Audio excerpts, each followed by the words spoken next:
괴로울 때 주님의 얼굴 보라. 우리 찬양 들으신 후에 우리 강의 시작하도록 하겠습니다.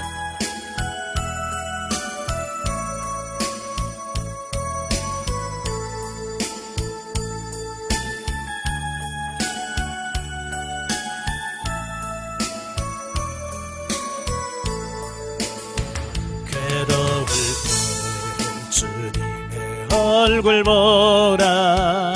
병화의 주님 바라보아라. 세상에서 시달린 친구들아, 위로의 주님 바라보아라. 눈을 들어 주를 보라. 내 모든 염려 주께 맡겨라. 슬플 때에 주님의 얼굴 보라. 사랑의 주님 안식 주리라. 힘이 없고 내 마음 연약할 때 능력의 주님 바라보아라. 주의 이름 부르는 모든 자를 힘주시고 늘 지켜주시리. 눈을 들어 주를 보라. 내 모든 염려 주께 맡겨라. 슬플 때에 주님의 얼굴 보라. 사랑의 주님 안식 주리라. 아멘. 기도하겠습니다. 은혜로우신 아버지 감사합니다. 우리가 인생을 살아가는 동안 여러 가지 힘들고 어려운 일이 있을 때 오직 우리를 도우시는 하나님을 바라볼 수 있는 우리가 되어지게 하옵소서. 오늘 창세기의 말씀을 같이 나눌 때 그 말씀들이 살아있는 말씀이요 생명의 말씀이 될 수 있도록 성령님 우리를 도와 주옵소서. 신용을 주님께 맡겨오며 예수님의 이름으로 감사하며 기도합나이다. 아멘. 자, 첫 시간에는 우리 창세기 보죠. 창세기 교재 91쪽을 보시면 25장의 내용이 나와요. 자, 우리가 인생을 살면서 참 실수하지 않고 산다는 게 참 중요하죠. 예, 한 번의 실수가 얼마나 큰 영향을 미치는지 모릅니다. 자, 25장에 보면 이제 아브라함이 후처를 취하죠. 후처를 취해서 그에게 자녀를 출생하는 이 부분이 1절부터 18절까지 나와요. 자, 보면은 그 아브라함의 혈통을 타고나긴 했지만 하나님의 언약 백성에서 제외된 그 아브라함의 그 후손들의 계보를 쭉 설명해 주고 있어요. 특별히 오늘날 아랍 족속을 형성하는 각 민족의 조상이 된 아브라함의 후처 그두라의 그 후손에 대해서 말씀해 주고 있어요. 예, 그 1절부터 6절이고요. 자, 여기 보면 그두라가 낳은 아들이 6명이나 돼요. 예, 시므란, 욕산, 무단, 미디안, 이수박, 수하 이렇게 6 아들이 되어지는데요. 그 6 아들 중에서 낯익은 이름이 있죠? 누구죠? 예, 미디안이죠. 예, 그 다음에 저 욕산의 아들 드단이 낳은 아수르. 이게 나중에 그 이스라엘 역사를 보면 이스라엘 백성들을 괴롭혔던 족속 중에 하나예요. 자, 이런 걸 보면서 뭘 깨달으냐면 아브라함은 단순히 사라가 죽고 나서 외로웠었지 뭐했더니 하여간 후처를 취했잖아요. 그래서 그 자녀를 출생했어요. 어쩌면 자연스러울 수 있지만 그 후손들이 대대손손 역사를 가면서 이스라엘을 힘들게 하는 그런 씨앗들이 되어졌다는 거예요. 자, 이걸 보면서 우리가 기억할 것이 뭐냐면 당장 눈앞에 있는 어떤 현실만 보면 안 된다고 말이에요. 먼 미래를 볼 수 있는 어떤 그런 눈이 있어야 되는데 아브라함은 믿음의 조상이라고 하지만 이런 부분에 굉장히 약한 거예요. 우리가 요한복음 3장 6절에 보면 육으로 나는 것은 육이요 영으로 말미암은 건 영이라 그랬어요. 분명하게 뭘 말하냐면 그 씨가 중요하다는 거. 어디서 출발했냐? 육에서 출발했냐? 영에서 출발했냐? 이게 중요하다는 얘기예요. 그러니까 우리가 영성훈련을 왜 하냐면 바로 이런 거예요. 우리가 영성훈련하고 육이 중심에서 육으로 살면 결과적으로 육신의 열매를 맺게 되고 그것이 나의 생애뿐만 아니라 대대손손 나의 후손들까지도 영향을 미친다고 하는 것을 우리에게 가르쳐주고 있는 거예요. 그러니까 저와 여러분이 영성이 잘 돼서 그 영이 중심에서 사는 그 삶이 되어야 돼요. 그래서 그드라의 후손들이 나오고요. 또 하가랴서상 이스마엘의 계보를 12절부터 18절까지 이렇게 쭉 말씀해 주고 있는데요. 어찌 보면 그드라의 후손이나 그 이스마엘 후손은 그렇게 중요한 게 아니에요. 그럼에도 불구하고 여기서 쭉 나열하고 있는 이유는 뭐냐면 이제 아브라함이 죽잖아요. 어찌 보면 언약의 제1세대라고 하는 아브라함이 죽어요. 그리고 나서 이제 그의 아들 이삭으로 제 2세대로 넘어가고 있는 그 과정이거든요. 그래서 이 과정에서 정리할 게 필요하다 그 말이에요. 깔끔하게 정리하고 넘어갈 필요성이 있어서 이런 부분들을 쭉 정리를 해주는 거예요. 자, 이걸 보면서 뭘 깨닫냐면 천하의 아브라함도 죽더라 그 말이에요. 여러분 안 죽을 것 같아요? 죽을까요 안 죽을까요? 안 죽는다면 굳이 예수 믿을 필요 없잖아요. 그죠? 언젠가는 저와 여러분이 죽는다고 말이에요. 예. 그러니까 우리는 항상 죽음을 염두에 두라고 말이에요.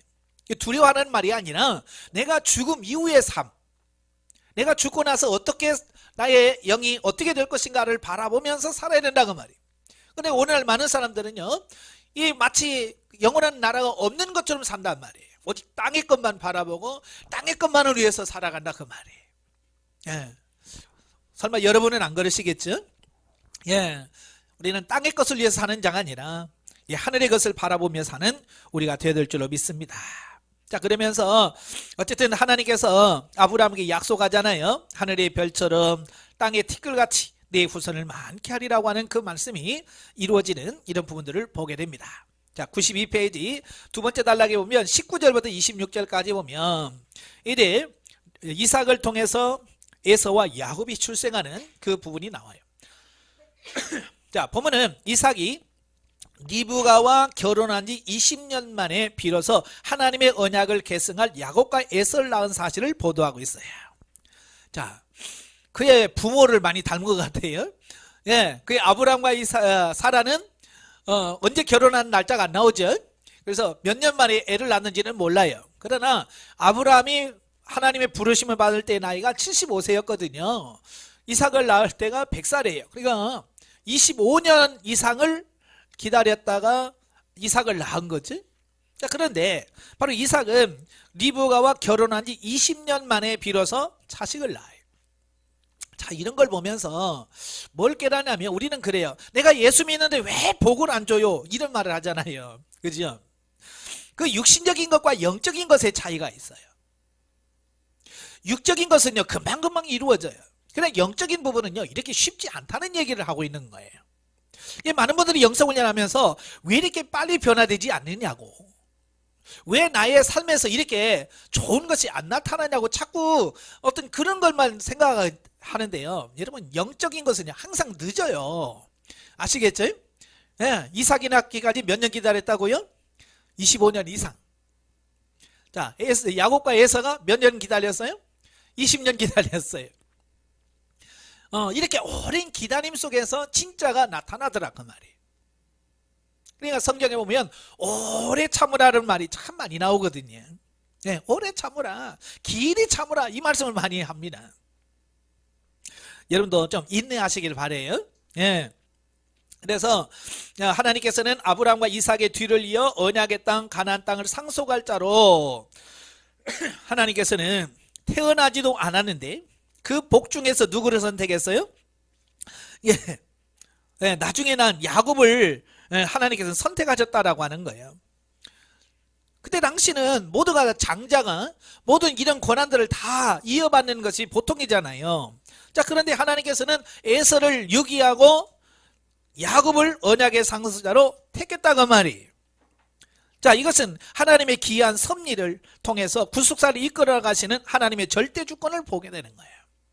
예, 장자라고 선택하고 그게 아니라 하나님 마음에 딱 맞는 사람을 선택한다 그 말이에요. 그러니까 이 말씀은 오늘날 저와 여러분들에게 주신 말씀이 뭐냐면 하나님께 택함을 받으려면 뭐 해야 돼요? 하나님의 마음에 들어야 돼요. 아시겠죠? 하나님 마음에 기쁘게 하는, 하나님 마음을 기쁘게 하는 자가 되어야지.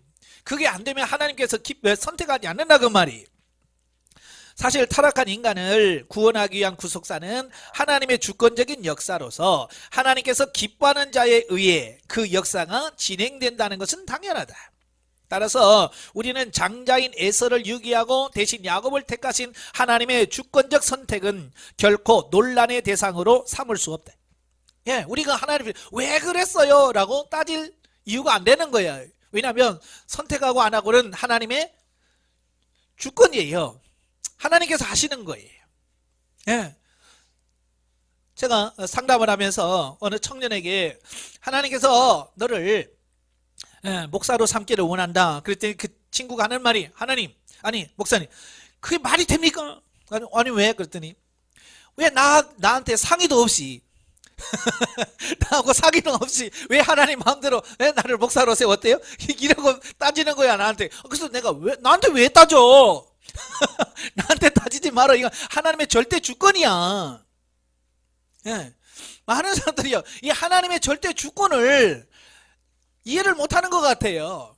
그래서 하나님도 나하고 상의를 해서 뭐 목회자를 삼고 뭐를 이렇게 해야 되는 줄 아는데 하나님은요 그렇지 않아요. 아시겠죠? 그래서 내가 나의 어떤 의사와 상관없이 하나님께서 우리를 택정하시더라. 언제? 창세전에. 예, 창세전에 하나님 우리를 택정하신다 그 말이에요. 그래서 하나님께서는 태어나지도 않은 리브가의 태중에 있을 때 하나님께서 큰 자가 작은 자를 섬기리라. 그래서 하나님은 야곱을 선택하셨다라고 말씀하고 있는 거죠. 자, 27절 34절에 보면 이제 야곱이 장자의 명분을 획득하는 내용이 나와요. 자, 에서는 에서의 유기와 야곱의 선택을 보여주는 실증적인 사건이 나오는데요. 자, 장자의 명분을 놓고 그것에 대한 특권을 가졌으나 도리어 경홀히 여김으로써 가장 귀중한 것을 가장 값싸게 팔아넘긴 에서의 어리석은 행동을 여기서 볼 수 있어요. 그러니까 많은 분들이 왜 하나님께서는 에서를 버리셨을까? 왜 유기했을까? 예, 에서의 성향을 보면 나와요.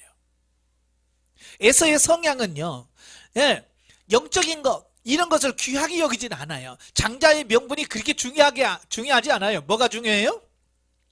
당장 지금 배고픈 거, 그 팥죽 한 그릇 먹고 어떻게 해결하는 이게 더 중요한 거지, 영적인 거 이게 별로 중요하지 않은 거예요. 예, 성경에 보면 뭐예요? 경홀히 여겼다 그러잖아요. 경홀히 귀하게 여기진 않은 거예요. 우리도 마찬가지예요. 우리에게 주어진 이 목사의 사명, 이걸 귀한 것으로 여기지 않으면요 결코 하나님께서 우리를 쓰지 않아요. 예, 야곱은 어때요? 물론 방법은 비열했지만 야곱은 뭘 알았냐면 그 장자의 명분이 얼마나 소중한지를 아는 거예요. 그러니까 어떻게 해서든 그걸 뺏고자 하는, 사모하는 마음이 있었던 거예요. 하나님께서는 그걸 보신 거예요. 아시겠죠? 사모하면서 정말로 하나님의 말씀대로 살려고 하는 어떤 그런 부분들, 우리는 그 야곱의 그 사모하는 마음을 본받아야 하는데 뭘 본받냐면 야곱의 방법을 본받아요.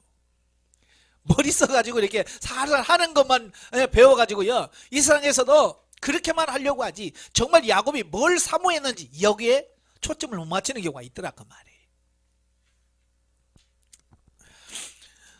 자, 그래서 하나님께서는 이미 그 에서의 성향을 아는 거예요. 그래서 태중에서 선택하지 않은 거예요. 아시겠죠? 자, 이렇게 에서의 어리석은 행동과 비록 교활하고 간사하지만 장자의 명분을 사모한 야곱의 지혜로운 행동이 대조적으로 묘사되고 있습니다. 자, 후일에 히브리 기자는 팥죽 한 그릇의 장자 명분을 판 에서를 망령된 자로 규정합니다. 자, 이는 오늘날 하늘의 시민권을 썩어질 세상의 것과 바꾸는 자들에게 경종을 울려주고 있다 그 말이에요. 예, 우리는 하늘의 시민권자로서 하늘의 신령한 것을 사모해야 되는데 죽고 썩을 세상의 것을 탐한 나머지 하늘의 것을 놓치는 그런 어리석음을 배행하는 자들을 비유한다 그 말이에요. 여러분들은 땅의 것 때문에 하늘의 것을 놓치는 어리석음을 번지 않기를 바랍니다. 예, 26장으로 가지요. 93페이지. 여기 보면 또 아내를 누이라고 속인 이삭의 실수에 대한 내용이 나와요. 자, 1절부터 11절에 보면 이삭이 그랄이란 지역으로 이주한 사건이 나오는데요. 자, 보면은 이삭이 극심한 흉년으로 인해서 오랫동안 거주하던 부엘라 헤로이를 떠나서 블레셋 족속의 땅인 그랄로 이주한 사실과, 자, 왜 그랄로 내려가요? 그 땅에 흉년이 들었어요. 가나안 땅은요, 하나님이 약속한 땅이에요. 여러분, 그 가나안 땅에서 가나안 땅에 들어갔다고 해서요, 그 땅에서 아무런 고난이 없을 거라고 생각하죠. 아니에요. 가나안 땅에 들어가도요, 가뭄이 있고요, 기근이 있고요, 이런 거 있습니다. 고난이 있어요. 오늘 이건 뭘 말합니까? 내가 예수 그리스도를 믿고 심지어 영성훈련까지 받아서 내가 영적으로 살려고 해도 뭐가 있다? 고난은 있다는 거예요. 왜냐? 그 고난은 우리를 미워서가 아니라 우리를 변화훈련 성장 성숙시키려고 하시는 하나님의 손길이다, 그 말이에요. 그러니까 아브라함도 훈련을 받았던 것처럼 야곱도 어때요? 구속사의 주역이 되려면 뭘 받아야 돼요? 훈련을 받아야 되는 거예요. 그래서 아브라함이 죽고 나서 이삭이 이제 족장이 되었을 때에 하나님께서 바로 이삭에게 뭘 줘요? 흉년을 주는 거예요. 어떻게 네가 버티나 보자, 이거죠. 훈련을 시키는 거예요. 훈련 없는 사람은 아무도 없어요. 내 아버지가 목사라도요, 아들이 목사 되면 또 훈련 또 받아요. 왜냐하면 아버지의 훈련은 아버지로 따로 있고 나는 나로서의 훈련이 또 따로 있는 거예요. 예. 부부라도 마찬가지예요. 남편은 남편대로 훈련을 받고 아내는 아내대로 훈련을 받는 거예요. 예. 아내가 믿음이 좋으니까 나도 구원받겠지? 아니에요. 믿음은 따로따로 해요. 아시겠죠? 그러니까 하나님께서 이삭, 비록 그의 아버지를 통해서 좋은 영향력을 받고 잘 받았지만 그래도 그도 개인적 훈련이 필요한 거예요. 그래서 그에게 흉년이라고 하는 과정을 허락해 준 거예요. 아니나 다를까? 어때요? 그렇게 믿음이 좋은 이삭도 고난이 오니까 어디로 가요? 그랄로 내려가 버리잖아요. 오늘 우리도 마찬가지입니다. 예, 믿음이 좋아서 교회 개척합니다. 예, 그런데 어때요? 좀 어려우면 어떻게 해요? 에이, 문 닫아? 그게 우리가 가지고 있는 마음이라니까요. 그 이삭의 이 마음이 지금 오늘 우리들의 마음인 거예요. 목회하면서도 개척해서 하면서 어려울 때마다 늘 이 마음속에 푸근푸근 올라오는 게 뭐냐면, 아, 이거 그냥 그만둘까? 목회 그만둬? 라는 생각이 불쑥쑥 올라온다, 그 말이. 물론 이삭처럼 행동을 안 옮겨. 그죠? 물론 이제 행동에 옮기는 사람도 있어요. 에라, 모르겠, 너무 힘들다. 그래서 교회 문 닫고 나는 차라리 돈 벌어 했어, 그냥 편하게 살자라고 선택하는 사람 있단 말이에요. 이삭처럼 내려가는 사람이 있어요. 항상 거기에는 뭐가 있어요? 평안할 것 같은데 그렇지 않더라, 그 말이에요. 이삭이 그랄로 내려가 보니까 어때요? 두려운 게 또 있는 거예요. 왜? 가나안은 하나님이 계신 곳이에요. 그러니까 하나님께서 지켜주고 보건다고 생각하는데 그랄은 뭐예요? 하나님이 거기는 안 계실 것 같아. 그죠? 그러니까 아이고, 이거 사람들이 나 죽이고 내 아내 뺏어가면 어떡하지? 그런 염려 때문에 자기 부인을 누이 동생이라고 또 소개를 하고요. 예. 자, 이런다, 그 말이에요. 이걸 하나님을 떠난 사람들이 가지고 있는 두려움인 거예요. 저와 여러분도요, 믿음 안에서 하나님을 다 붙들면 이런 염려가 없어요. 근데 이 하나님과 조금 멀어지면요, 왜 그렇게 염려가 많이 오는지, 물질에 대한 염려, 예? 또 환경적인 여러 염려들이 막 물밀듯이 와요. 막 그러면 이게 어렵거든요. 그래서 우리가 이길 수 있는 방법이 뭐냐? 철저하게 하나님을 신뢰하고 가는 거예요. 아시겠죠? 네? 이래도 어렵고 저래도 어려운 건 마찬가지예요. 그러니까 어차피 어려울 거 하나님을 절대적으로 믿고 달려가는 그런 삶이 되셔야 돼요. 그런데요, 아브라함이 자기 아버지가 두 번씩이나 자기 어머니를 팔아먹을 때 이삭이 있었어요, 없었어요? 없었잖아요. 그죠? 없었는데 왜 또 그걸 또 배웠는지 몰라요. 참, 이거 여러분 자식들 보면 깜짝깜짝 놀라지 않아요? 저도 우리 아들 키우면서 깜짝 놀란 게 뭐냐면, 내가 그 나이 때 그런 짓을 한 것을 얘가 안 봤을 텐데, 그죠? 야, 얘는 없었잖아요. 내가 그 나이 때 얘는 나를 안 봤을 텐데 어찌 그렇게 하는 짓을 보면 옛날에 내가 했던 그대로 하는지 몰라요. 그래서 깜짝 놀란 게 그거예요. 제가 지금 목회를 하면서도 제가 사람이 보든 안 보든 늘 조심하고 말씀대로 살려고 하는 이유가 거기 있어요. 제 아들을 보면서 깜짝 놀란 거예요. 안 맞는데도 똑같이 하는 거예요. 지금 내 옆에 우리 아들이 없어요. 경기도에 있어요. 그렇지만 내가 지금 어떻게 하느냐는 나중에 내 아들이 나중에 내 나이 정도 됐을 때 내가 한 행동들을 답습할 거라고 말이에요. 그러니까 내가 헛짓거리하면 결국 내 아들은 안 봤지만 내 나이 때 내가 한 헛짓거리를 또 하고 있을 거라고 말이에요. 이게 두려운 거예요. 안 보지만. 그래서 누가 보든 안 보든 하나님 앞에 정직하려고 하는 이유가 거기 있는 거예요. 예. 아브라함이 할 때요, 이삭은 없었어요. 세상에 없었어. 그런데 똑같이 닮아가지고 또 누이 동생을 속이고, 예? 그러잖아요. 그러니까 여러분, 누가 보는데 앞에서만 잘한 척 하지 마세요. 안 보는 것도 다 누군가가 보고 있고요, 누군가가 그대로 따라한다는 거예요. 예. 저는 신학교 다닐 때 그 목사님이 하시는 말씀이 기억나요. 성도들은 목사하는 걸 그대로 따라한다. 예. 목사보다 나은 성도 없다. 그러니까 목사가 바로 서야 성도들도 바로 설 수 있다는 거예요. 그렇게 되어지길 바랍니다. 예. 두 번째 단락은 12절부터 33절까지인데요. 이삭과 블레셋 족속 간의 갈등 및 화친이 됩니다. 자, 그런데 내려갔어요. 내려갔는데 중요한 것은 하나님께서 이삭에게 100배의 축복을 주는 겁니다. 100배의 축복. 이 그랄이라는 것은 하나님을 알지 못하는 그런 지역이잖아요.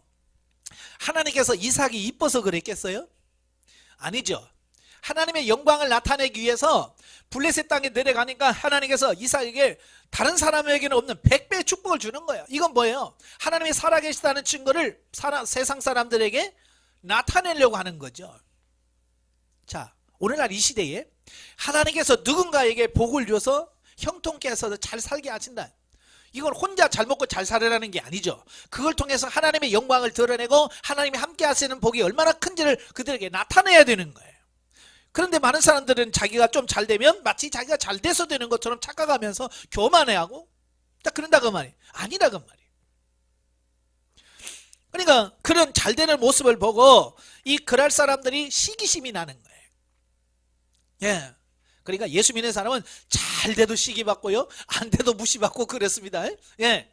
그래서 이삭이 판 우물을 메꿔버리는 거예요. 이 우물은 생명과도 같은 거잖아요. 우물이 있어야 살지 우물 없이는 못 살거든요. 근데 이삭이 판 우물을 메어버리는 거예요. 왜? 시기심 때문에. 근데 여기서 중요한 것은 이삭은 그들과 싸우지 않는다는 거예요. 여러분 같으면 어떻게 하겠어요? 싸우잖아요. 그런데 싸우지 마세요. 네, 절대 싸우지 마세요. 이삭은 어때요? 아, 그러냐? 딴 데 가서 또 우물 파 물 나와. 그러면 또 와서 또 자기 거라고 우겨. 그러면 그래? 주고 또 가요. 이게 하나님을 믿는 사람의 삶이에요. 좀 바보가 돼야 돼. 근데 오늘날 왜 기독교인들이 욕을 얻어먹냐면 바보가 돼야 되는데 바보가 되려고 하질 않아. 얼마나 똑똑하려고 하는지요.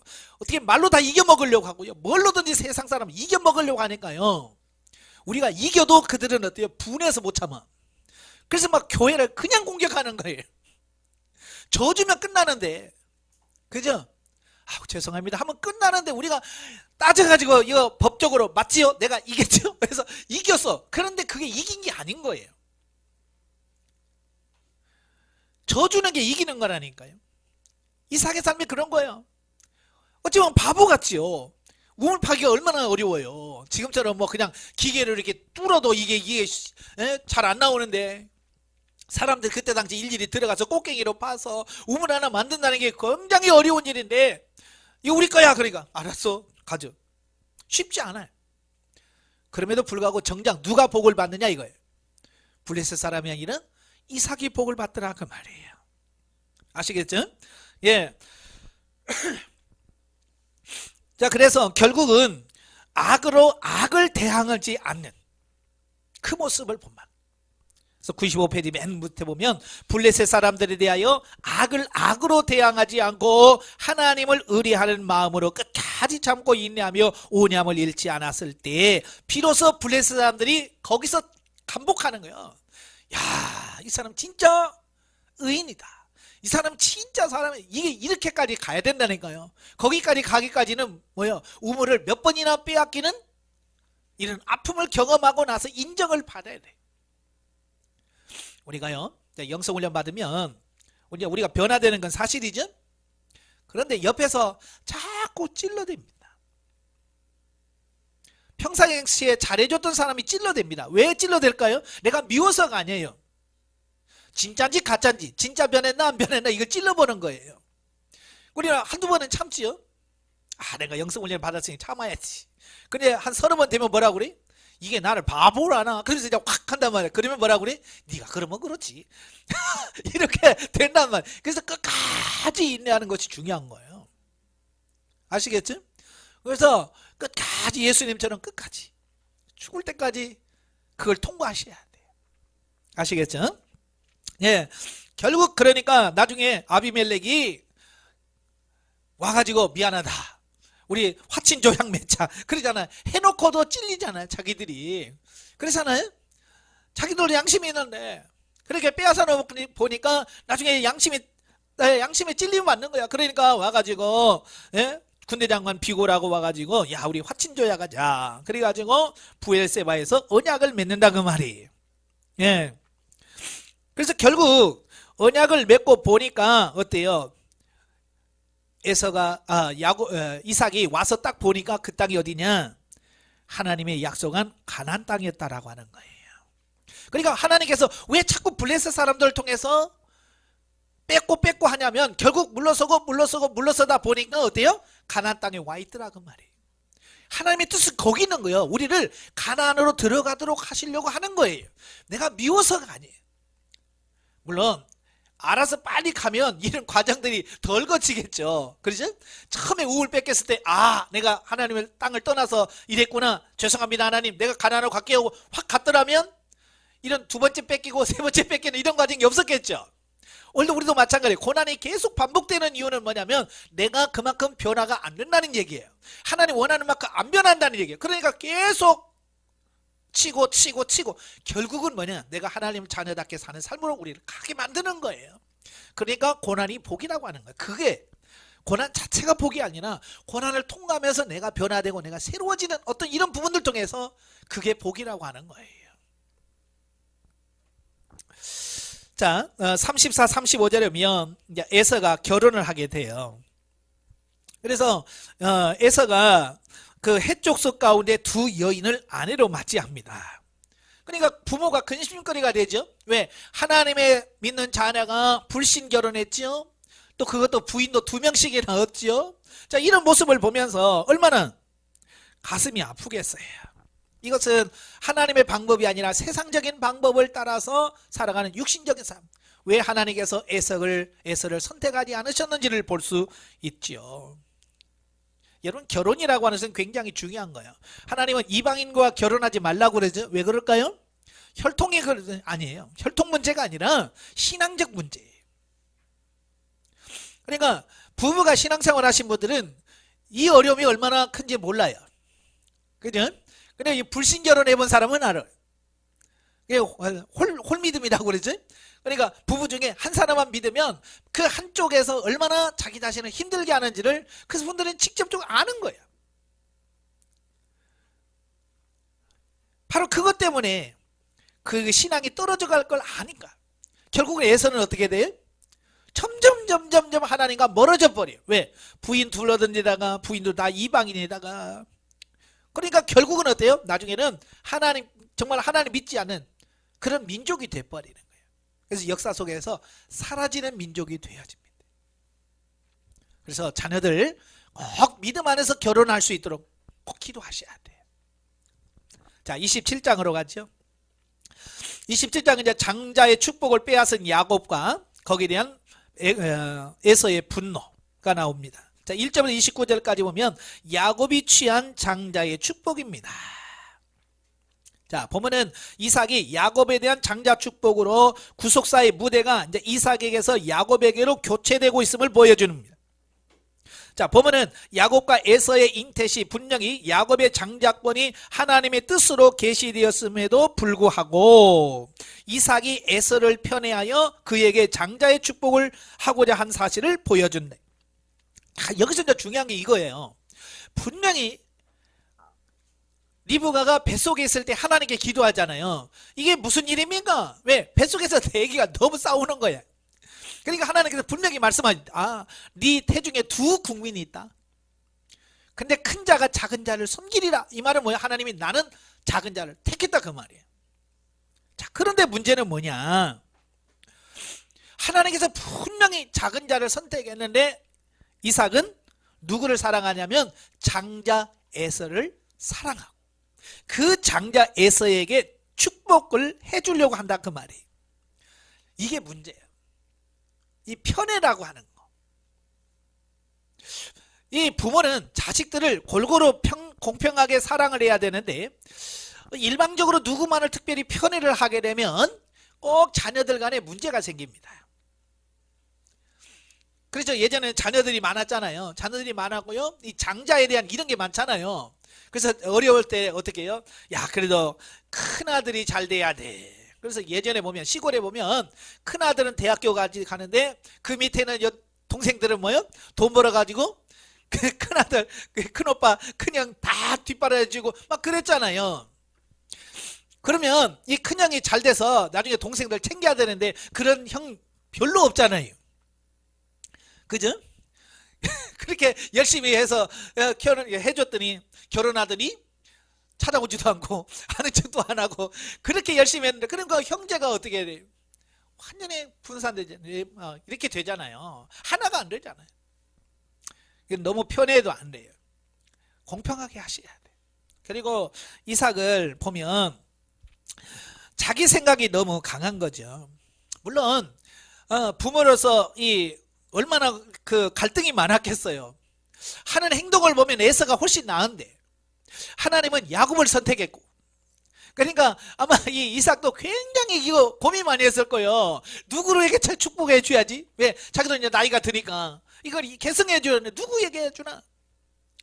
하나님이 뜻대로 야곱에게 하자니 야곱이 너무 마음에 안 들고 왜? 하는 짓이 너무 마음에 안 들어요. 에서도 역시 마음에 안 들지만 그래도 남자답고 리더십도 있고 하니까 에서가 아무래도 나을 것 같은 어떤 이런 부분을 보게 되죠. 그래서 결국은 하나님의 뜻보다는 자기 생각을 쫓아서 에서에게 복을 주려고 하는 그런 모습을 보게 돼요. 자, 저와 여러분도 마찬가지예요. 이제 목회를 하다 보면 하나님의 뜻과 내 생각이 부딪힐 때가 많아요. 예. 나중에 보면 안수 집사 세워야지, 권사 세워야지, 장로 세워야지 이런 일들이 있잖아요. 자, 그럴 때 하나님께서 세우기를 원하는 사람과 내가 세우고 싶은 사람이 다를 때가 있어요. 그죠? 자, 그럴 때 우리는 어떻게 해야 돼요? 당연히 내 생각 내려놓고 하나님의 뜻을 맞춰야 되겠죠. 그런데 그러지 않은 분들이 많더라고 말이에요. 그래서 야곱처럼 수단과 방법, 겉모술수 다 쓰는 거예요. 세상에서 쓰는 마음을 교회 안에서 그대로 쓰는 거예요. 그러니까 교회가 어려워지는 거예요. 절대 그러면 안 됩니다. 하나님의 뜻대로 어쩌면 세상적으로 육신의 눈으로 보면 부족하고 안 될 것 같지만 하나님께서 정말 세우기를 원하신다면 하나님의 뜻에 맞도록 세워야 되는 거예요. 예. 근데 보면 사실 그렇잖아요. 믿음 좋고 돈 많은 사람 있어요, 없어요? 별로 없어. 꼭 보면 그렇잖아요. 예. 믿음이 좋고 신앙이 좋으면 돈이 없고 믿음이 없으면 돈이 많고 그러니까 교회가 어떻게 운영되려면 돈 많은 사람이 필요하잖아요. 그렇잖아요. 그래서 돈 많은 사람들을 재직으로 세우고 장로로 세우고 나중에 그 교회가 얼마나 어려워지는지 자, 이런 부분들을 우리가 고민 많이 하셔야 돼요. 예. 자, 물론 야곱도 잘하는 건 아니에요. 이제 야곱도 리브가도 마찬가지예요. 분명히 자기가 하나님 말씀을 들었으면 끝까지 하나님께서 해주실 걸 믿고 하나님께 기도하면서 했더라고 한다면 가정이 그렇게까지 안 갔을 거예요. 그런데 자기 아버지가 에서에게 야, 사냥해서 짐승 별미를 만들어 오라. 내가 너에게 축복해 주겠다. 그러니까 리브가가 그걸 듣고 어때요? 큰일 났다. 이거 하나님 뜻은 야곱인데, 그러면 좀 하나님께 좀 기도하든지. 이삭이 가서 눈물로서 이름 하나님 이되옵니다 뭐 이래야 되잖아요. 그죠? 근데 또 그 방법은 안 써먹고 어때요? 머리를 팽팽 돌려가고 빨리 이 속여서라도 해야 되겠다. 그러니까 야곱에게 야야야 빨리 양 잡아. 그래서 별미 만들어주고 옷도 다 입히고 속여서 축복을 받게 하잖아요. 여러분 하나님의 뜻이라더라요 방법이 옳아야 돼요. 방법도 하나님의 방법대로 해야 돼. 인간 수단 방법 하면 안 돼요. 우리가 정말로 기도하면서 하나님의 방법을 따라서 하셔야 돼요. 육신의 방법을 하니까 어때요? 둘이 이제 왼수가 돼버린 거예요. 하나님의 뜻대로 되긴 됐어요. 야곱이 축복을 받아냈어요. 그런데 문제는 뭐냐? 에서가 눈이 뒤집힌 거죠. 에?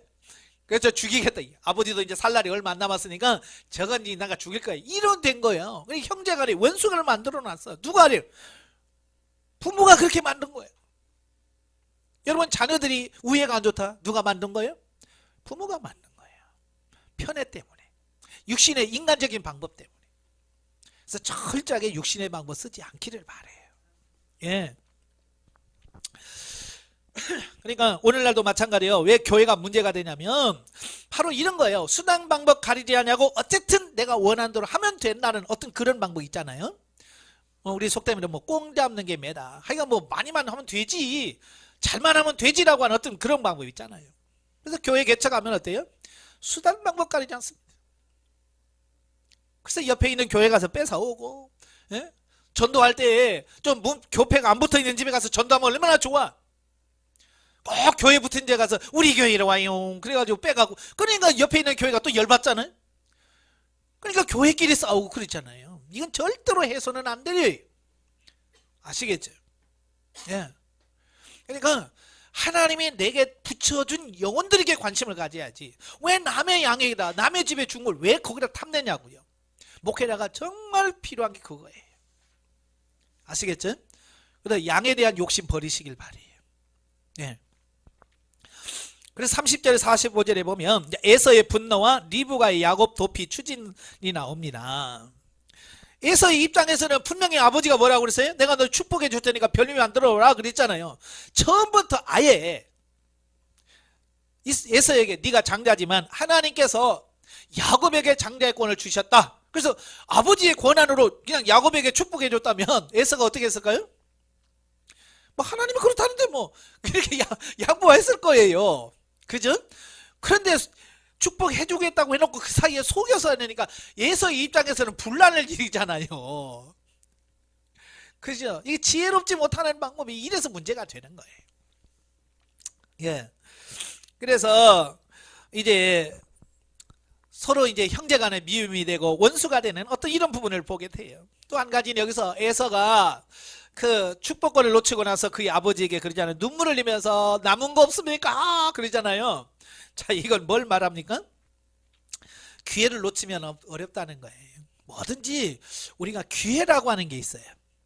배울 기회도 따로 있고 또 일할 수 있는 기회도 따로 있어요. 그러니까 하나님께서 주신 기회를 잘 찾아야지. 그 기회를 놓치면 어려워요. 그런데 그 기회 찾는다고 또 내가 너무 열심히 해서 뛰면 그것도 역시 문제가 되는 거예요. 하나님의 때를 기다릴 줄 아는 그게 지혜다 그 말이에요. 자, 어쨌든 이래 야곱이 축복을 받았지만 죽이려고 하니까 이제 리브가가 그랬잖아요. 이러다가 둘 다 잃겠다. 그러니까 이 야곱을 외삼촌 라반에게로 보내자. 자, 그래서 이제 도피시키는 이제 이런 부분들을 보게 되죠. 자, 그래서 생리별을 해야 돼. 그래서 리브가가 야곱에게 그러잖아요. 잠깐 니네 형이 좀 화가 풀릴 때까지 잠깐 가서 있어라 그랬죠. 잠깐이 몇 년이에요? 20년이에요. 잠깐이 20년이야. 그리고 간 야곱을 리브가는 다시는 못 보고 죽어. 자, 이걸 보면서 자, 이게 육신인 거야. 뭔가 자기 뜻대로 뭔가 해보려고 하지만 제대로 되지도 못하고 그 열매도 제대로 보지 못한 채 죽어. 그게 인생이라 그 말이에요. 그러니까 욕심 부리지 마세요. 그리고 인간 수단 방법 절대 쓰지 마시고요. 예. 여기서 에서와 야곱, 이삭과 리브가 누가 승자예요? 누가 승자예요? 누가 이겼어요? 다 실패자야. 승리자가 없어. 야곱은 축복권을 받아냈지만 쫓겨나가야 되고, 예? 이삭도 그냥 만시장 아버지의 권위가 땅에 떨어졌잖아요. 그죠? 리브가는 해봐놓고 어때요? 또 가족에 또 자식과 헤어지는 이 아픔을 다, 그러니까 이 네 사람 중에서 승자가 하나도 없는 거예요. 이런 아픔이 여러분 가운데 있지 않기를 바라요. 자, 28장으로 갑니다. 28장은 이제 야곱이 이제 밧단 아람으로 도피하는 과정 속에서 하나님을 만나는 장면이에요. 1절부터 5절에 보면 야곱의 밧단 아람으로 도피. 형 에서의 보복을 피해서 외가가 있는 밧단 아람으로 도피를 합니다. 물론 이제 그 이삭과 리브가 부부가 합의해서 보내줬지만 여러 가지 의미가 있어요. 자, 왜 갔을까? 물론 이제 죽기 싫으니까 갔겠지만 구속사적으로 보면 여러 가지 의미가 있어요. 첫째는 뭐냐면 훈련이 필요한 거예요. 예. 아까 말했죠? 아브라함도 훈련이 있었고 아브라함이 죽고 이삭이 족장이 됐을 때 또 훈련이 있죠. 야곱도 야곱 나름대로의 또 뭐가 필요해요? 훈련이 필요한 거예요. 우리가 잘 아는 것처럼 야곱은요 만만한 사람이 아니잖아요. 꽤 많지요. 자기 머리 잘 굴리죠. 자, 이런 사람 누가 훈련시키겠어요? 부모 밑에서는 훈련이 안 돼요. 그래서 하나님께서는 야, 안 되겠다. 야곱은 구속사를 성취하려면 좀 변화되겠다. 그래서 훈련의 장소를 옮긴 거예요. 누구한테? 외삼촌 라반한테 옮겨주는 거예요. 여러분, 라반이 어떤 사람이라는 건 아시죠? 굉장한 사람이에요, 라반도. 예, 그러니까 그 밑에 가서 훈련을 시키는 거예요. 그러니까 야곱 집에서는 야곱을 능가할 사람이 없어. 왜? 야곱의 꽤 머리 이겨낼 사람이 없어. 근데 라반은 야곱보다 한 수 위야. 예. 그러니까 한 수 위인 사람한테는 절대로 이겨요, 못 이겨요? 못 당하지요. 못 당해요. 제가 여러분도 설명드렸는지 모르겠습니다만은 하나님께서 저와 여러분을 고치시려고 훈련하실 때요. 여러분보다 약한 사람한테 붙여주면 여러분이 이겨먹으니까 훈련이 될까요? 안 될까요? 안 됩니다. 그래서 여러분을 변화시키려고 훈련하시면 항상 여러분보다 강한 사람 붙여줘요. 여러분보다 한 수 위. 못 당하는 사람들이에요. 근데 우리는 이겨먹겠다고 덤벼. 그러다가 망신을 당해요. 그러니까 절대로 덤벼서는 안 돼요. 그냥 거기서 하나님의 뜻을 물어야 돼. 하나님, 왜 이 사람 붙여주었습니까? 이분을 통해서 내가 뭘 변화되길 원했어요? 내가 처리할 게 뭐예요? 라고 기도하면서 나를 처리해야지. 그래, 네가 세나 내가 세나 한번 해보자. 아니, 하나님이 나보다 센 사람 붙여주는데 내가 어떻게 이기냐고요? 못 이겨요. 아시겠죠? 예, 그러니까 이겨먹으려고 하지 말아야 돼요. 예, 처음에도 야곱도 자기도 이겨먹을 거라고 생각했지요. 그런데 결과로는 자기만 다 당해요. 네. 자, 그래서 이제 하나님께서 그 훈련의 장소로 선택해서 보내는 거예요. 예, 보내는 거예요. 물론 이제 여기서 중요한 게 있어요. 특별히 여기서 주목할 것은 형 에서의 보복을 피해 밧단 아람으로 도피하는 야곱을 이삭이 언약의 상속자로 인정하면서 재차 축복하고 그에게 자신의 고향 친척집의 아내를 구하도록 당부한 내용이 나와요. 자, 여기를 보면 이런 거예요. 이삭도요 굉장히 훌륭한 분이거든요. 하나님의 뜻이라면요 하나님의 뜻 앞에서 자기를 껌뻑 내놓는 사람이에요. 아버지로서 얼마나 자존심 상하겠어요. 그죠? 자기를 속여서만까지 축복을 받아냈으니 그거 알고 나서 얼마나 열받을까요? 그죠? 그런데도 이삭은 뭐야? 자기가 잘못했다는 걸 아는 거예요. 그러니까 아버지의 권위를 내려놔요. 인정해 버리는 거야. 이게 자존심 내려놓는다는 거, 이게 진짜 어려운 거예요. 여러분, 목회자가 제일 내려놓기 어려운 게 뭔지 아세요? 자존심이에요. 이 자존심이 딱 들어가면요, 은혜도 못 받고 아무것도 못 합니다. 어디 가서 배울지도 못해요. 그래서 하나님께서 그냥 이 자존심을 깨기를 원하셔요. 그래서 목회하면 하나님께서 양도 붙여주지만 염소를 보내주셔요. 그래서 막 철저하게 들이받고 밟아버려. 그러면 이 자존심이 깨지지 않은 목회자들은요, 견디질 못하고요, 뭐 같이 멱살 잡고 싸운다니까요. 목회하면서 성도들하고. 이게 참 무서운 거예요. 이 자존심 내려놔야 돼요. 예. 간쓸게 다 빼놔야 돼요. 근데 그게 내 맘대로 내려지냐고요. 그러니까 하나님께서 강제적으로 파트너를 통해서 이런 과정들을 통해서 간쓸게 빼놓는 작업을 해가시는 거예요. 그러니까 그 간쓸게 안 빼놓은 사람은 목회하면서 항상 부딪히고 싸워요, 교회에서. 그래서 조금 부흥될 만하면 푸닥 하고 목사하고 성도로 싸워가지고 성도들 쭉 나가고, 예? 그래서 또 열심히 해서 또 몇 명 해놓으면 또 하나 또 팍 부딪혀가지고 또 자존심 살리면 또 팍 나가고, 이 삶을 계속해서 하다가 인생을 마무리하는 거예요. 그래서 이 자존심 내려놓는 게 굉장히 중요한 거예요. 이삭은요, 아버지예요. 족장이에요. 얼마나 자존심이 있겠어요. 그런데도 그 사건을 딱 보면서 내가 잘못했구나. 그러니까 아들한테도 다 하고 인정하고, 네가 그래, 하나님이 네가 복을 받을 자야. 그래서 재차 축복해서 보내는 어떤 이런 부분들을 보게 되어집니다. 자, 그러면서 자기 아버지가 리브가를 자기 고향에서 택한 것처럼, 그죠?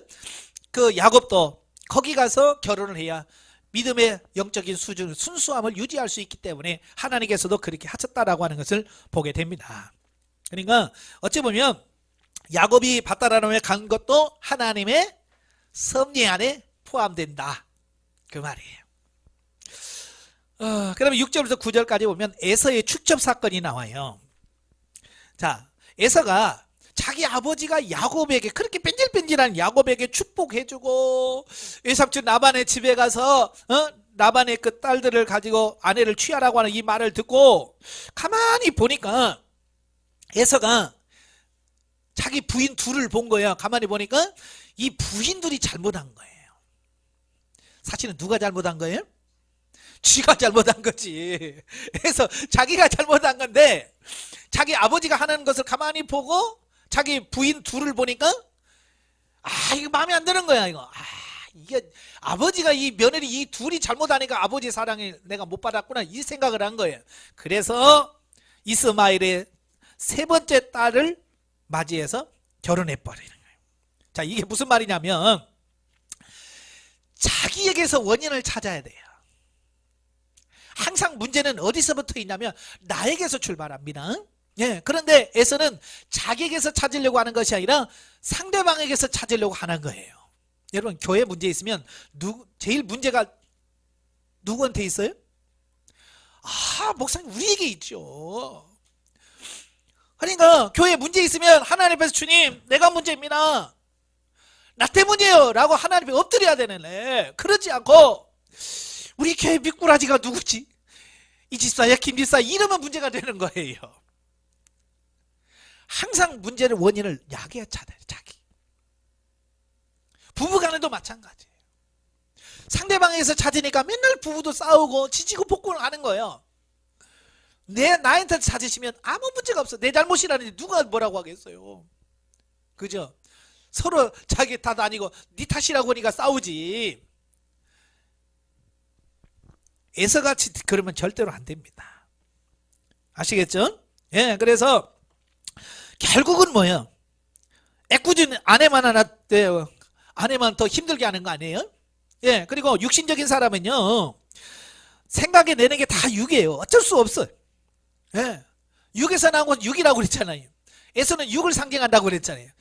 결국 하는 짓도 육신적인 방법을 동원하더라, 그 말이에요. 저와 여러분도 마찬가지예요. 내가 영적인 사람이 되지 않으면 말하는 거, 행동하는 게 다 육일 수밖에 없어요. 그래서 제가 자꾸 영성이 돼야 된다, 영적 사람이 돼야 된다라고 말하는 이유가 거기 있는 거예요. 자, 넘겨서 100페이지 보시면 베델에서의 서원이 나와요. 자, 야곱이 바단 아람으로까지 갑니다. 예, 그 거리가 만만치 않아요.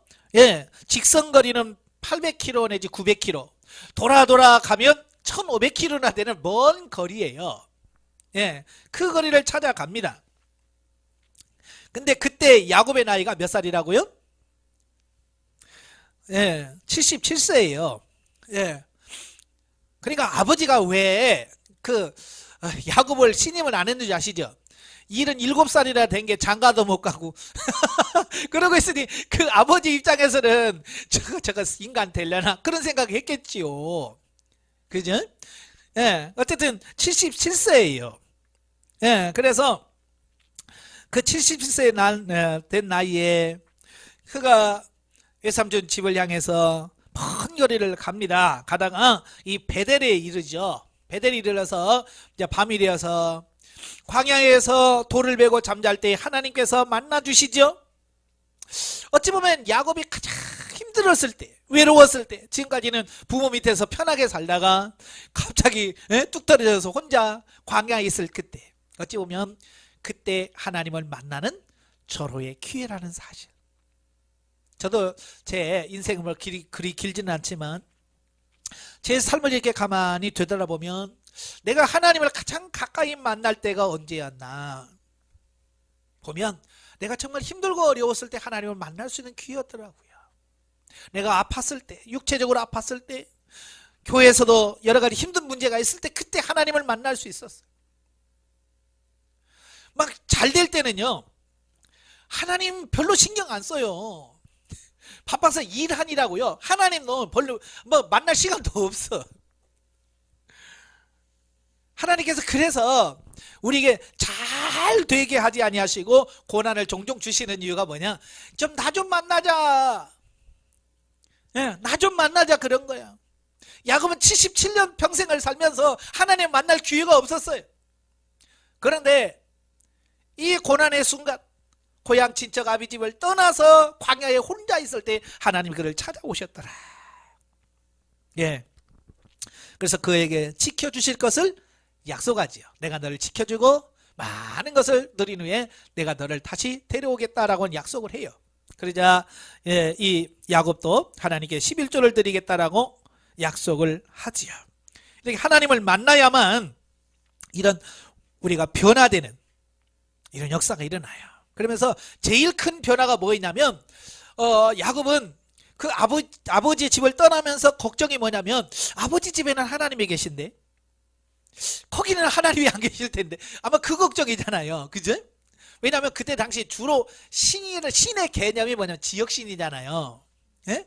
지역 안에만 하나님이 계신다고만 생각하고 신이, 그러니까 전주시의 시를 다스리는 신이 있고, 예? 전주시를 벗어나면 익산시에 가면 익산시의 신이 따로 있다고 옛날엔 다 그렇게 생각한 거예요. 그죠? 그러니까 전주 있을 때는 전주신이 지켜준다. 익산시 가면 아이고 전주신이 안 지켜줄 텐데 뭐 이런 거 있잖아요. 그때 당시 신의 개념이 그런 거예요. 그 야곱이 가장 큰 게 그거였거든. 그러니까 하나님께서 그 베델에서 딱 나타나심으로 말미암아 야곱이 깨달은 게 뭐예요? 야, 여기가 하나님이 계시구나. 이게 깨달은 거예요. 그리고 하나님이 저 아버지만 함께 하는 게 아니라 나와 함께 하시고 내가 가든 어디든지 하나님이 계시구나. 요 가치관으로 변화된 거예요. 이게 매우 중요한 거예요. 제가 목회하면서 우리 성도들에게 문제가 되는 게 바로 이런 거예요. 하나님을 자꾸 교회 안에다만 가다 놔요. 왜냐하면 목회자가 그걸 그렇게 가르쳐줘요. 왜? 교회에 와야 되니까, 성도는 어쨌든 교회에 오게 하려고 하니까 자꾸 하나님을 교회로만 불러들여요. 그러다 보니까 성도들이 어떤 생각을 갖고 있냐면 하나님은 교회 안에만 계신 분. 그러니까 하나님 만나려면 교회 안에 가야 되고 교회 나오면 하나님 안 계신 것 같고. 자, 그러니까 어때요? 교회 안에서의 생활과 교회 밖의 생활이 이중적 삶을 만들어버리는 거예요. 오늘 우리가 그런 실수하면 안 돼. 하나님은 교회 안에뿐만 아니라 당신이 가는 곳 하나님이 너와 함께 하신다.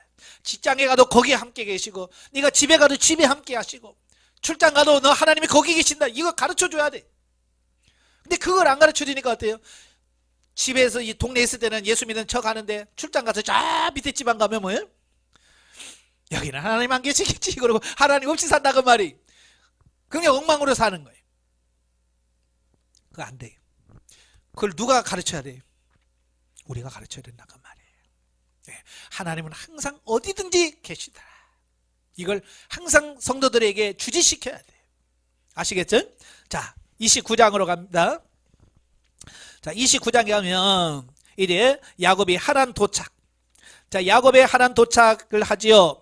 자, 그곳에서 누구를 만나냐면 라헬과 외삼촌 라반을 극적으로 상봉합니다. 참 이걸 보면서 저는 참 대단하다고 생각을 해요. 왜냐하면 지금처럼 뭐 내비게이션이 있어요. 뭐가 있어요. 지도가 있어요. 그냥 대충 알아듣고 가잖아요. 예? 그런데도 찾아가. 이걸 보면 정말 하나님의 인도하심이 정말 대단하구나. 이걸 깨닫게 돼요. 이래 거기 가서 그는 자신 있게 막 삽니다. 왜 자신 있게 살을까요? 베델에서 하나님을 만났거든요. 하나님이 자기와 함께 하신다는 거 알잖아요. 하나님이 내가 널 지켜준다는 약속이 있잖아요. 그러니까 예전의 야곱이 아니라 변화된 야곱으로서 거기서 당당하게 살아가는 거예요. 오늘 저와 여러분도 마찬가지.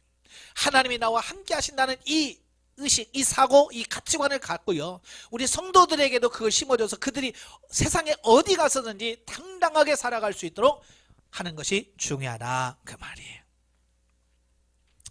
그래서 이제 15절부터 30절까지 보면 이제 야곱이 결혼을 하게 되죠.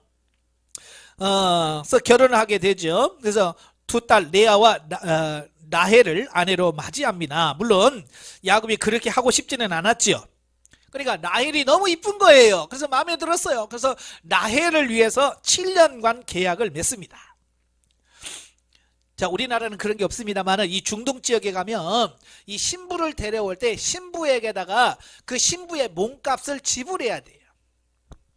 왜냐하면 그때 당시 노동력이잖아요. 노동력. 딸 하나가 계속 집에 있으면 노동을 제공해 주잖아요. 그죠? 양도 기르고 길쌈도 하고 뭐 이러면서 자기 생활을 책임진단 말이에요. 근데 이게 떠나보내면 그 딸을 가진 부모에게서는 뭐예요? 재산 손실이 일어나는 거예요. 그죠? 재산 손실이 일어나. 그래서 그 재산 손실을 방지하기 위해서 신랑이 신부를 데려올 때 그 신부 집에다가 얼마 정도의 돈을 주든지 어떤 물건을 주든지 그래요. 그래서 뭐 예를 들어서 양 몇 마리, 뭐 염소 몇 마리, 뭐 이래 가지고 신부 집에다 주고 신부를 데려오는 어떤 그런 거예요. 근데 야곱은 자기 집에서 나올 때 뭐 돈을 싸갖고 온 거 아니잖아요. 이삭은 부자인데 가져온 게 없어요. 그러니까 외삼촌 라반에게 딸 주시오 라고 하려면 그 딸 집에다가 돈을 줘야 되는데 돈 가져오는 게 없잖아요. 그래서 그때 당시도 썼던 게 뭐냐면 내가 몇 년 동안 내가 일할 테니까 몸으로 때울 테니까 주라. 자, 그런 제도가 있었어요.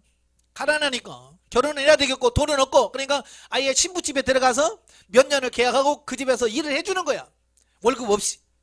예. 자, 그래서 그 아내를 취하는 이 방법이야. 그러니까 야곱이 취했던 방법이 그거야. 7년 동안 내가 일할 테니까 나이를 낳고 결혼시켜 주세요. 자, 그랬어. 열심히 일했죠. 7년이 됐습니다. 이래 신혼방에 들어갔는데 누가 기다렸어요? 라헬이 아니라 레아를 집어넣지요. 누가 집어넣었을까요? 누구요? 라반이지. 머리 좋은 라반이.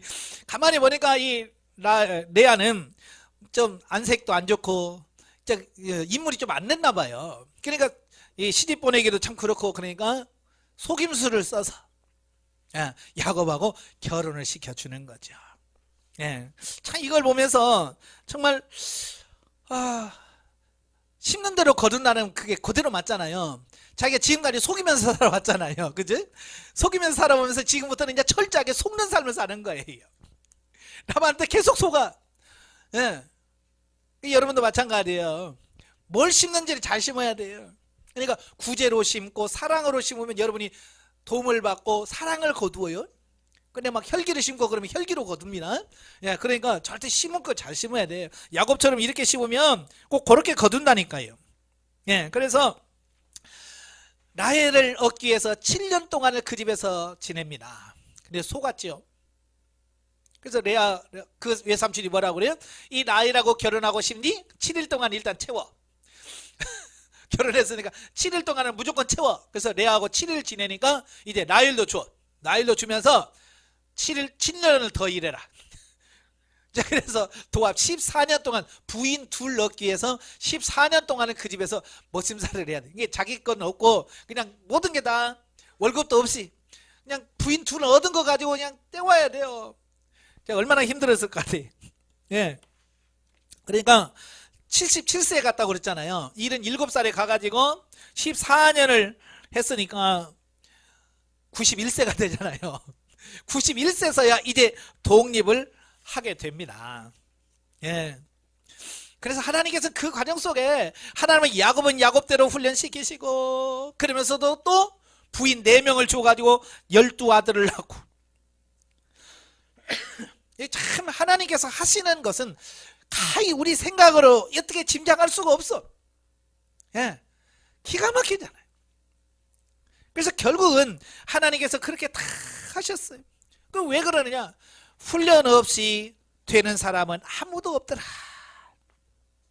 예. 여러분도 마찬가지예요.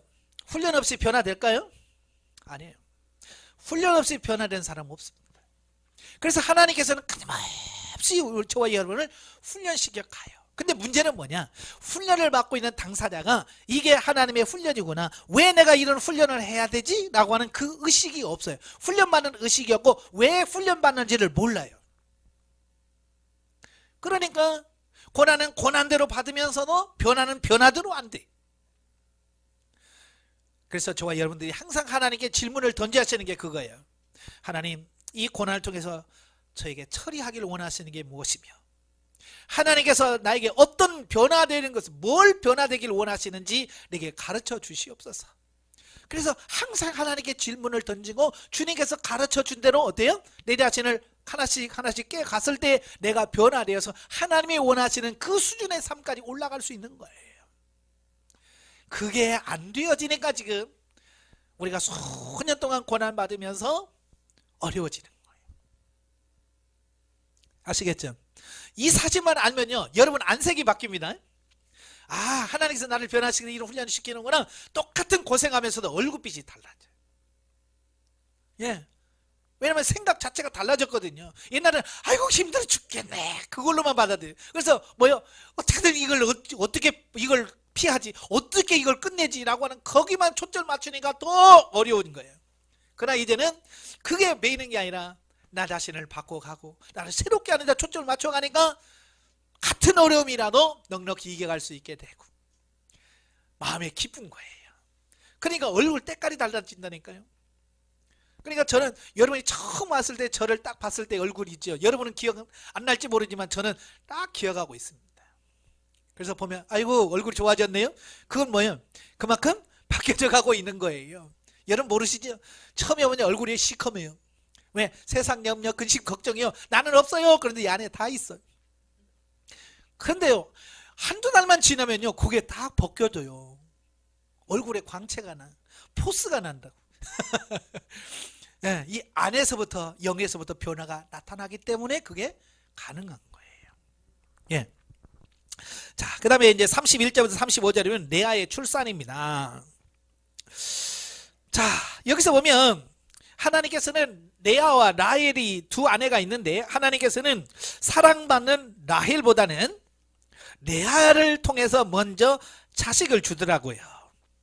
왜냐하면 아까도 말했죠. 레아는 인물도 그렇죠. 내세울 게 없어요. 또 남편은 누구만 사랑해요? 라헬만 사랑하고 그런데다 또 애까지 못 낳으면 어떻게 될까요? 진짜 레아는 어디다 갈 수가 없어. 그래서 하나님께서는 레아에게 먼저 자식들을 쭉 줍니다. 예. 하나님은 너무너무 잘하셔. 필요에 따라서 탁탁 주시는 거예요. 예. 그래서 레아를 통해서 출산을 하게 됩니다. 루벤, 그 다음에 시므온, 유다 이렇게 쭉 자녀를 낳습니다. 자, 그 102페이지 맨 밑에 보면 레아는 4명의 아들이 태어날 때마다 각각의 이름을 통해서 하나님의 주권과 크신 사랑을 찬양하였는데 이는 하나님의 섭리의 손길과 축복을 체험한 자의 당연하고도 합당한 반응이라고 하겠다. 예, 그러니까 레아는 외모도 내세울 것 없지, 뭘 내세울 것 없어. 그런데도 하나님이 자기를 통해서는 아들을 탁 낳는 거예요. 그러니까 레아는 뭐예요? 이게 하나님의 은혜다. 예, 하나님의 은혜다라고 하는 그 믿음이 레아에게 너무 강한 거야. 그래서 자식 이름 하나하나 지을 때마다 하나님을 찬양하리로다. 예? 그래서 하나님을 찬양하면서 하나님께 영광을 돌리잖아요. 이런 것을 통해서 보면, 예? 하나님께서 환경을 통해서 믿음을 키워가시는 어떤 이런 부분들을 보게 되어집니다. 자, 103페이지 영적 이해를 보면 야곱이 라헬을 연애하나 하나님의 진리를 알고 레아와 더불어 사랑의 관계를 맺게 되었다. 라헬은 복음을, 레아는 율법을 비유한다. 같은 자매고 한 사람의 부인인데도 불구하고요, 영적으로 비유하는 게 달라요. 즉 야곱의 사건은 영적인 의미로 율법의 부수적인 부분까지도 모두 사랑하고 지킨 것을 말한다. 율법은 사랑의 완성이다. 복음과 함께 모든 법을 하나님의 명령으로 알고 지킬 때 폭넓은 영적인 삶을 살 수 있을 것이다 라고 하는 거예요. 예, 우리는 율법과 복음, 우리는 자꾸 이 둘 중에 뭔가를 선택하려고 해요. 그래서 복음을 선택하면 율법을 무시하고 또 율법을 선택하면 복음을 무시하려고 그래요. 근데요, 이 둘은 항상 같이 가야 돼요. 아시겠죠? 물론 율법을 통해서는 구원을 받을 수는 없어요. 그러나 중요한 건 이거예요.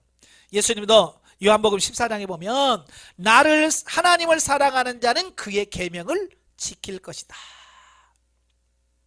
사랑하면 결국 하나님의 말씀을 사모할 수밖에 없고 말씀을 지켜 살 수밖에 없다는 걸 말이죠. 그러니까 정말 우리가 중요한 게 뭐예요? 하나님을 얼마나 사랑하느냐, 이게 중요하다 그 말이에요.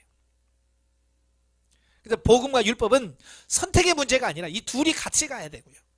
결국 복음이 율법을 사랑으로 껴안아야 돼요.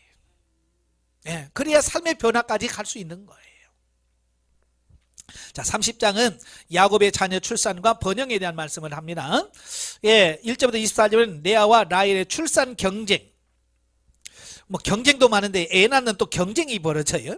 예, 본문에서 야곱의 두 아내이자 자매인 레아와 라헬이 서로 남편 야곱의 사랑을 독차지하기 위해서 자신의 몸종까지도 동원하여 경쟁적으로 자녀를 출산하는 사실을 보도하고 있다. 특히 본문에 나타나는 합한채 사건은 바로 그러한 경쟁의 한 단면을 생생하게 보여준다. 이 합한채라고 하는 것은 뭐 그때 약 재료인데요. 그 애를 못 낳는 사람이 이 먹을 다려 먹으면 뭐 애를 낳는다라고 하는 어떤 그런 약초예요. 예, 그러니까 루벤이 이걸 캐왔어요. 그러니까 라헬이 그에게 가서 그걸 달라고 그러잖아요. 예? 그러면서 뭐라고 그래? 오늘 밤에 내 차례인데 남편을 당신한테 주겠다. 그래서 그걸 이렇게 합한채를 가져다 뭐 이런 과정을 거치죠. 물론 여러분 합한채 때문에 애 낳는 건 아니에요. 하나님의 때가 되니까. 왜냐하면 이 라헬을 통해서 태어날 아들 요셉 중요한 인물이잖아요. 그죠? 여러분 자식이 중요하면요, 그 자식을 키워가야 될 부모가 영적으로 변화되고 성장해야만 그 자녀를 양육할 수 있는 거예요. 그래서 하나님께서는 항상 부모를 먼저 훈련하고 연단시킨 다음에 그 부모가 그릇이 되어야 출산하는 거예요. 이게 중요한 거예요. 예, 나중에 사무엘도 마찬가지고요. 한결같이 보면 애를 못 낳아. 그죠? 몸에 이상이 있어서가 아니에요. 하나님께서 그냥 태문을 닫으셔. 못 낳게 만드시는 거야. 그러면 그냥 하나님께 기도하잖아요. 기도하고 부르짖고 부르짖으면서 결국은 뭐냐? 자기가 영적으로 성장을 하게 돼. 부모가 영적으로 성장을 하게 되고 그릇이 돼. 그릇이 딱 만들어지면 준단 말이에요. 만약에 이 라헬이 자기 남편 야곱의 사랑을 듬뿍 받고 있는 데다가 그가 먼저 막 자식을 쑥쑥 낳으면 라헬은 어떻게 됐을까요? 아마 교만이 하늘을 찌를 거예요. 그죠? 교만이 막 하늘을 찌르고 뭐 어떻게 될지 몰라.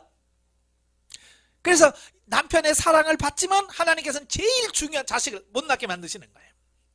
그러면서 자존심 상하지 뭐 이런 거 다 하면서 그가 깎이는 거예요. 그래서 그가 결국은 요셉을 출생하게 돼. 그만큼 그가 자기 자신을 내려놓고 변화됐다는 것을 의미하는 거예요. 그러니까 우리도 마찬가지예요. 우리가 목회하면서 성도를 붙여주세요 라고 하기보다는 먼저 중요한 게 뭐예요? 내가 세워져야 돼요. 내가 세워지고 내가 준비되어야 붙여준 영혼을 바로 세울 수 있지. 내가 세워지지 않으면요 양 잡아먹는다니까요. 이사야나 선지서를 보세요. 뭐라고 그래요? 양 잡아먹는 목자에 대해서 얼마나 얘기합니까? 그죠? 이거 중요한 거예요. 그래서 하나님께서는 먼저 우리를 훈련시키는 거. 먼저. 왜? 내가 되어야 돼. 내가. 그래서 결국은 이제 14년 동안 출산 경쟁을 하지요. 그래서 레아에게는 6명, 또 레아의 몸종 실바에게서 2명, 라헬에게서 1명, 또 라헬의 몸종 비라에서 2명, 그래서 모두 11명의 아들을 낳고요. 또 레아가 딸 디나를 낳습니다. 그래서 모두 12명의 자녀를 낳게 되지요. 자, 왜 부인 4명이나 넣었을까? 왜냐하면 빠른 시일 내에 자식을 출산해야 이스라엘 12지파를 낳을 수 있는, 또 이것도 하나님의 뜻이에요. 아까 그랬죠. 이때 그 나이가 몇 살이었다고요? 77세에 갔잖아요. 예? 77세에 가가지고 7년을 했으니까 몇 살이에요? 84세에 결혼했잖아요. 84세에 결혼해서 애 낳으려고 하니까 이게 뭐 순차적으로 2년 3년 터울 내가지고 애 낳으면 어느 세월에 그 애 다 낳겠어요. 그죠? 하나님께서 하나님도 자기 구속사를 이루려고 하니까 부인 4명 주고 막 아들을 그냥 그 불과 7년 사이에 그냥 슉 다 낳게 만들어 버리는 거예요. 7년 사이에 12명의 자식을 확 주는 거예요. 그래서 그들을 통해서 이제 하나님의 구속사가 이루어지는 거예요. 자, 한편 레아와 라헬의 자녀 출산 경쟁은 시기와 질투에서 비롯된 것이지만 이들이 낳은 11명의 아들은 라헬이 가나안 땅에서 낳은 베냐민과 함께 이스라엘 12지파의 근간이 됨으로써 아브라함과 이삭에게 하였던 하나님의 약속은 성취되어지는 거예요. 그래서 하늘의 별처럼 바닷가의 모래처럼 내 자손이 많게 하리라고 하는 말씀이 이제 실질적으로 이 땅에서 실현되어지는 이제 그 부분을 보죠. 이로 볼 때 레아와 라헬의 출산 경쟁 배후에는 하나님의 섭리하심이 있었음을 알 수 있다. 물론 이는 레아와 라헬의 시기와 질투, 증언 등이 모두 하나님의 뜻이라는 의미는 아니며 하나님께서는 인간의 허물까지도 오묘한 실수로 당신의 뜻을 이루는 방편으로 사용하셨다는 의미다. 즉 우리 인간은 허물이 많고 실패하기 쉬우나 하나님은 그러한 우리의 모습까지도 선용하여 선을 이루신다는 뜻이다. 이게 중요한 거예요. 하나님이 불의한 방법을 사용하시는 것이 아니라 우리가 죄악된 인간을 가지고 우리가 혹시 실수하고 잘못을 해도 하나님께서는 그걸 통해서도 하나님의 뜻을 이루어 가시더라. 자, 이런 거예요. 그렇다고 해서 자기 자신의 실수를 정당하면 안 돼요. 예? 실수해놓고 하나님이 다 이걸 통해서 또 역사할 거야 뭐 이러면 안 되는 거예요. 예, 그건 내가 할 말이 아니. 이건 하나님이 그래 네가 실수했구나 내가 선으로 바꿔줄게 뭐 이래야지. 하나님 제가 실수했거든요 책임져요? 이건 아니잖아요. 그지? 그러니까 이런 부분들도 우리가 잘 고민 많이 하셔야 돼요. 자, 그러면서 이제 25절부터 43절까지 보면 야곱의 재산 증식이 나와요. 자, 보면은 라헬의 간계로 인해서 라반의 관계를 통해서 라헬을 아내로 맞이하는 조건으로 7년을 봉사한 것 외에 또 7년을 더 무료로 봉사를 해야 되죠. 그래서 14년 동안 진짜 자기 건 아무것도 없이 부인 둘 얻기 위해서 산 거예요. 자, 그런데 그가 그 밧단아람을 떠나서 가나안으로 돌아올 때는 거부가 되었다고 그러거든요. 그죠? 거부가 되었어요. 그래서 이걸 어떻게 어느 세월에 그랬지? 자, 그 재산이 늘어난 부분에 대해서 보충 설명을 해주고 있는 거예요. 그래서 전반부 25절부터 26절까지 보면 14년 동안 라반을 위해 봉사한 야곱이 고향 집으로 돌아가고자 하였을 때 이를 만류키 위해서 라반이 야곱의 노동에 대해서 품삯을 지불하기로 작정 상호 정식으로 계약한 사실을 보도하고 있다. 그러니까 야곱은 계약한 14년 부인 둘 얻는 기간 동안 14년 동안 지나자 그는 고향으로 돌아가려고 한 거죠. 예. 근데 라반이 만류를 합니다. 왜 만류할까요? 왜 만류하겠어요? 물론 뭐 야곱을 놓치고 싶지 않은 어떤 부분도 있지만 하나님께서 28장에서 분명히 하나님이 야곱하고 약속했어요. 왜냐하면 내가 너를 지켜주고 많은 재산을 몰고 돌아오게 해주겠다라고 하나님이 약속했잖아요. 근데 지금 야곱이 지금 간다면 뭐만 데리고 갈 수 있어요? 자식만 뭐 흥부처럼 자식 12만 졸졸졸졸 데리고 가면 진짜 빌떨떨이잖아요. 아무것도 없잖아요. 그러면 하나님의 약속이 안 이루어지는 거예요. 그죠? 하나님의 약속이 아직 안 이루어지는 거야. 그러니까 머물 수밖에 없는 거죠. 그래서 라반이 야곱을 붙잡게 해서 야 우리 계약하자. 네 품삯을 정해라. 그러면 내가 지금까지는 품삯이 없었잖아요. 부인을 위해서만 봉사하니까. 근데 이제부터는 이제 품삯이 주어지겠다라고 하는 거예요. 그래서 그때부터 이제 야곱과 그 계약을 맺었는데 뭐냐면 양떼나 염소떼 중에서 점 있는 것, 아롱진 것이 태어나면 이건 다 야곱의 것이 소유가 되고 흰 것만 나오면 이건 라반의 것이 되겠다라고 하는 계약을 해봅니다. 예. 참 여기 보면 야곱이 그렇게 할 수밖에 없는 이유가 뭐냐면 사실 이 양이 하얀데 이 아롱지고 얼룩지고 이게 태어난다는 게 쉽지 않아요. 우리가 열성과 우성이라는 게 있잖아요. 우성은 훨씬 더 이게 잘 되고 열성은 약해요. 돌연변이 태어나는 것은 진짜 말 그대로 어려운 거예요. 그러니까 가끔 뭐 이거 뭐 100만 분의 1, 뭐 1000만 분의 1 정도 하나 있을까 말까 뭐 그러잖아요. 예? 정박이 이게 어려워요. 근데 야곱이 그게 불리하면서도 그걸 할 수밖에 없는 이유가 뭐냐면 그래야 이 삼촌이 오케이 하지. 자기가 불리할 것 같으면 삼촌이 안 할 것 같거든요. 그래도 야곱은 뭐야? 하나님이 자기가 약속한 게 있기 때문에 불리하지만 그걸 가지고 약속을 합니다. 예, 그래서 결국 이제 그가 그 야곱의 가축을 치르면서 살게 되죠. 자, 그런데 중요한 건 뭐냐면 물론 야곱이 양도 잘 치었겠지만 하나님께서 그를 도우셔서 이때부터 하나님께서 야곱의 재산을 막 기하급수적으로 늘게 하셨다라고 하는 거예요. 또 여기서 야곱은 또 장깨를 불려요. 그죠? 그래서 그 양들이 물 먹은 곳에 버드나무 신풍나무 껍질배가 아롱아롱 해놔가지고 물 먹으면서 교미시키고 막 그러면서 새끼를 잘 낳게 하는데 여러분 그렇다고 해서 그게 납니까? 안 나지요. 물론 우리가 태교 중요하죠? 그래서 태교한다고 그 예쁜 뭐 탤런트 사진 쭉 걸어놓고 그 이쁜 탤런트 본다고 뭐 자식이 그렇게 태어납니까? 예, 안 되죠. 씨가 있는데. 그래서 하나님이 하신 거예요. 이건 하나님이 하신 거예요. 그래서 나중에 31장에 보면 야곱도 그래요. 환상 중에 보니까 다 교미할 때 보니까 위에 탄 게 전부 다 뭐예요? 아롱진 것 이런 것들만 교미하더라 그 말. 그건 하나님이 하셨다 그 말을 보여주는 거예요. 자, 하나님이 하셨기 때문에 그게 가능하다. 이거 여러분도 믿으시길 바래요. 여러분 교회 부흥되고 안 되거든요.